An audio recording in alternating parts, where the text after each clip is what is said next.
Ibu bapak, saudara-saudariku yang dikasihi oleh Tuhan, Shalom. Selamat berjumpa kembali dalam Renungan Harian Katolik Paroki Tomang, Jakarta. Hari ini hari Kamis, tanggal 2 April tahun 2024. Tema renungan kita hari ini adalah menyadari kasih Allah. Ibu bapak, saudara-saudariku yang dikasihi oleh Tuhan, ada seorang penulis rohani namanya Thomas Harris, dan ia menulis sebuah buku yang bestseller, ya, jadi sebuah buku yang sangat terkenal, berjudul Saya Oke, Kamu Oke. Dalam buku ini Thomas Harris menjelaskan bahwa orang yang memiliki perasaan dicintai, ia akan mudah untuk mencintai. Sebaliknya, orang yang tidak memiliki perasaan dicintai, maka ia pun sulit untuk mencintai sesamanya, sulit untuk berbagi kasih, sulit untuk berbagi cinta dengan sesamanya. Oleh karena itu, perasaan dicintai itu sangatlah penting. Dan sungguh mengerikan apabila orang tidak memiliki perasaan dicintai ini, maka dia pun akan menjadi sulit untuk mencintai sesamanya. Maka tidak heran ibu bapak, saudara-saudariku yang dikasihi oleh Tuhan, seringkali kita melihat ada banyak orang, ada banyak anak-anak, ya, ada orang-orang atau anak-anak yang kelihatan sangat sulit untuk berbagi kasih, untuk berbagi cinta dengan sesamanya. Dan Thomas Harris menjelaskan penyebabnya adalah karena mereka tidak punya perasaan dicintai. Dan ini mulai dari keluarga mereka masing-masing. Mungkin dalam keluarga mereka masing-masing, mereka kurang mendapatkan cinta dari orang tuanya, ya, sehingga maka mereka pun juga tidak punya perasaan dicintai, dan akhirnya membuat mereka pun tidak mampu mencintai sesamanya. Ya, kita tahu ada banyak keluarga yang orang tuanya begitu sibuk bekerja, mencari uang, sehingga berkomunikasi dengan anak-anaknya sendiri itu tidak ada waktu. Nah, ini anak-anak yang dibesarkan dalam keluarga seperti ini sungguh malang. Ya, mereka jarang sekali, mereka tidak pernah merasakan memiliki perasaan dicintai oleh orang tuanya, dan akhirnya mereka pun menjadi orang-orang yang apatis, orang-orang yang cuek, orang-orang yang tidak peduli dengan kepentingan sesamanya yang hidup di sekitar mereka. Ibu bapak, saudara-saudariku yang dikasihi oleh Tuhan, dalam Injil Yohanes bab 15 ayat 1 sampai 19 yang dibacakan dalam perayaan Ekaristi hari ini, Tuhan Yesus bersabda, "Seperti Bapa telah mengasihi aku, demikianlah juga aku telah mengasihi kamu." Dari sabda Tuhan Yesus ini kita bisa tahu mengapa Tuhan Yesus itu mau membagikan cintanya, membagikan kasihnya, memberikan cintanya kepada kita umat manusia. Ya, bahkan dia mau berkorban, mau menderita, bahkan sampai wafat di kayu salib demi keselamatan umat manusia. Mengapa ia mau melakukan hal itu? Itu sudah dikatakannya di dalam Injil tadi, bahwa karena Bapa telah mengasihinya. Seperti Bapa telah mengasihi aku, demikianlah juga aku telah mengasihi kamu.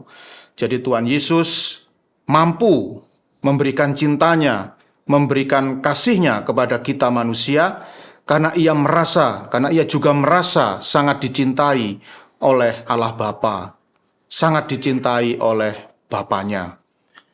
Oleh karena itu ibu bapak, saudara-saudariku yang dikasihi oleh Tuhan, menyadari kasih Allah di dalam hidup kita masing-masing itu adalah sangat penting.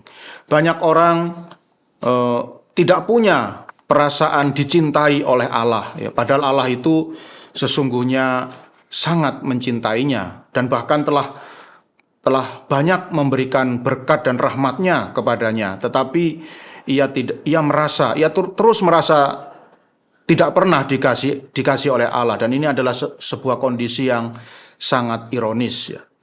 Pernah ada seorang pemuda datang kepada saya, ia berkata bahwa kalau Romo Erik, ya, kalau saya sering berkata bahwa Allah itu sangat mencintai manusia, tapi pada kenyataannya saya tidak pernah merasa dicintai oleh Allah.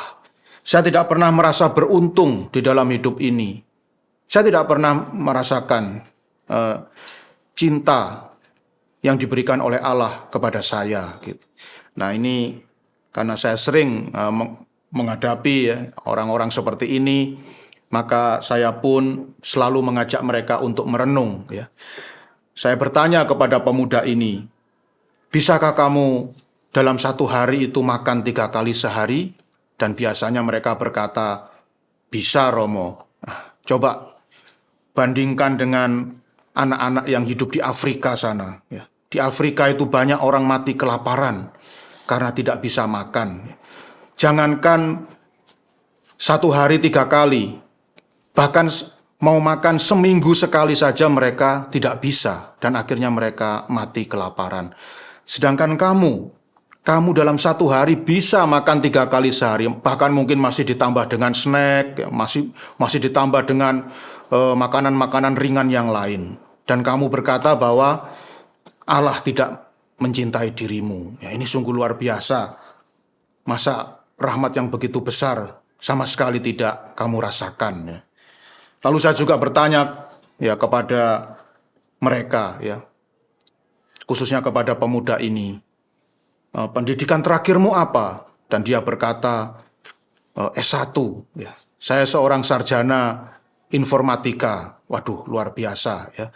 Saya berkata kepada pemuda ini, dulu waktu saya berkarya di Kalimantan, banyak anak-anak itu mau masuk SD saja tidak bisa karena tidak punya uang, dan akhirnya mereka tidak sekolah ya, sampai tua. Mereka tidak mengenyam bangku sekolah. Sedangkan kamu boleh memiliki pendidikan ya, menerima pendidikan sampai sarjana, sampai S1. Dan kamu masih mengatakan bahwa Allah tidak mencintaimu, Allah tidak mengasihimu. Ini sesuatu yang luar biasa ya. Sementara di Kalimantan tuh, juga di Papua, banyak anak-anak tidak bisa menikmati bangku sekolah, tidak bisa sekolah, sedangkan kamu bisa mencapai pendidikan sampai sarjana, masih bisa berkata bahwa Allah tidak mengasihimu. Ini luar biasa. Dan ini menunjukkan bahwa dirimu itu tidak pernah berefleksi, tidak pernah merenung, tidak pernah berkontemplasi, sehingga akhirnya tidak mampu merasakan cinta kasih Allah yang begitu besar, yang sebenarnya sudah diberikan kepada dirimu setiap hari dan tidak kunjung berhenti di dalam hidupmu. Masih kurangkah bukti cinta kasih Tuhan kepadamu ya, dengan segala rahmat dan berkat yang telah diberikannya ya. Dan biasanya kalau saya sudah berkata demikian, maka ya mereka ya, khususnya pemuda tadi, akhirnya pergi ya tanpa berkata sepatah kata pun karena ajakan saya untuk merenung itu. Ibu bapak, saudara-saudariku yang dikasihi oleh Tuhan, Santa Teresa Lisieux atau Santa Teresia dari kanak-kanak Yesus, beliau pernah berkata, seandainya kita tidak mau mensyukuri berkat dan rahmat Allah yang begitu banyak yang telah diberikan oleh Allah kepada kita, maka paling tidak atau minimal bersyukurlah atas iman yang telah diberikan oleh Bapa kepada kita. Karena dalam Injil Yohanes bab 15 ayat 16, Tuhan Yesus bersabda, bukan kamu yang memilih aku, tetapi akulah yang memilih kamu. Jadi kalau kita sekarang ini menjadi pengikut Kristus, menurut Injil, pertama-tama bukanlah kehendak kita, melainkan kehendak Tuhan Yesus Kristus sendiri. Dan iman adalah anugerah yang terbesar dari Tuhan. Iman adalah bukti cinta kasih Tuhan yang paling besar di dalam hidup kita.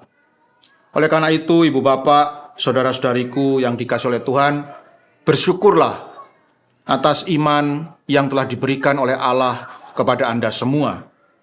Dan mari, bukan hanya iman saja, mari kita berusaha untuk mensyukuri semua berkat dan rahmat Tuhan yang telah diberikannya kepada kita. Mari kita berusaha untuk menyadari kasih Allah yang begitu besar kepada kita. Mari kita terus merenungkan, terus merefleksikan betapa besarnya kasih Tuhan kepada kita. Dan semoga dengan kesadaran bahwa Allah sungguh mengasihi, bahwa Allah sungguh mencintai kita, maka kita pun memiliki kemampuan untuk berbagi kasih dengan sesama. Tuhan memberkati.